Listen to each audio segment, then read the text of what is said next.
السلام عليكم. أقوى مال دوكمنتري إيمي وبرتان كلنا يوتيوب وصوبا دكتا برنامج فضلا سبسكرايب صار سيادو الله صعوتو فيديوهنا عصب. السلام عليكم داوديان. ما انت waxaan barnaamijkeena ku soo qaadanayna isbarbardhigga ah Kenya iyo Ethiopia awoodooda military iyo saadaasha dagaalka dhex qarxa labadooda kee gacan sareyn kara keese ku amar ku taagleen kara hoggaanka geeska Afrika.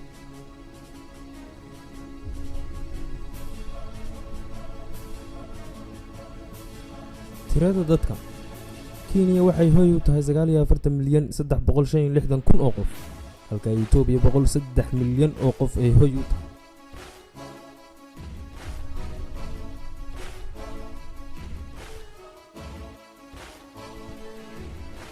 labo Kenya waxay soo saartaa sanadkii lacag lagu qiyaasay 99 bilyan halka Ethiopia soo saarto 80 bilyan oo ah sanadka dhamaadkiisa alaabta wareegta ee loo yaqaan nominal GDP.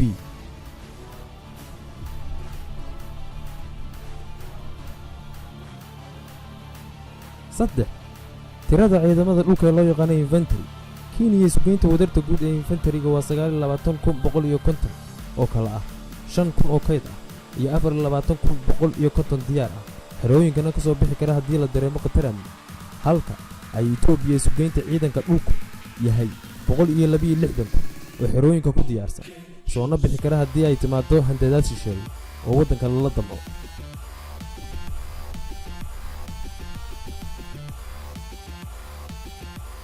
afar haddaan eegno taangiyada ay haystaan labada dal Kenya waxay haysataa 76 taangi oo aadi kara goobta dagaalka halka Ethiopia ay 800 oo taangi oo aadi kara goobta dagaalka.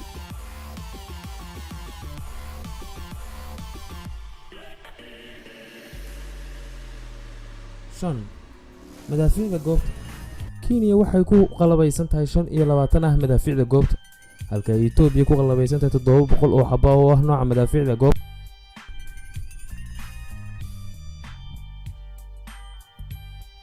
6 baabuurta gaashaaman Kenya waxay istaari kartaa oo ay haysataa 590 ah baabuur gaashaaman halka Ethiopia kicin karto oo ay haysato 800 oo xabo oo ah baabuurta gaashaaman ee dagaalada lagu galo.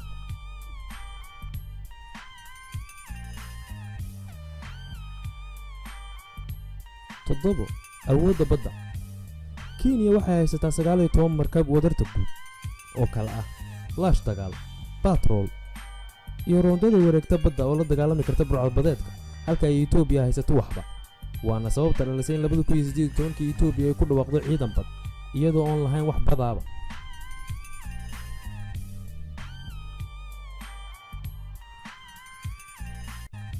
sideed awoodda cirka Kenya waxay haysataa suuqeyn 130 diyaaradood oo ah helicopter diyaaradaha miiga iyo kuwa xamuulka qaada halka Ethiopia haysato suuqeyn 80 diyaaradood oo kaliya oo leh helicopter miig waxa soo raaca kuwa xamuulka qaadi kara. assalaamu calaykum. maanta barnaamijkeenu intaas ku eeg yahay intaan ku kulmi doono barnaamij cusub oo kale.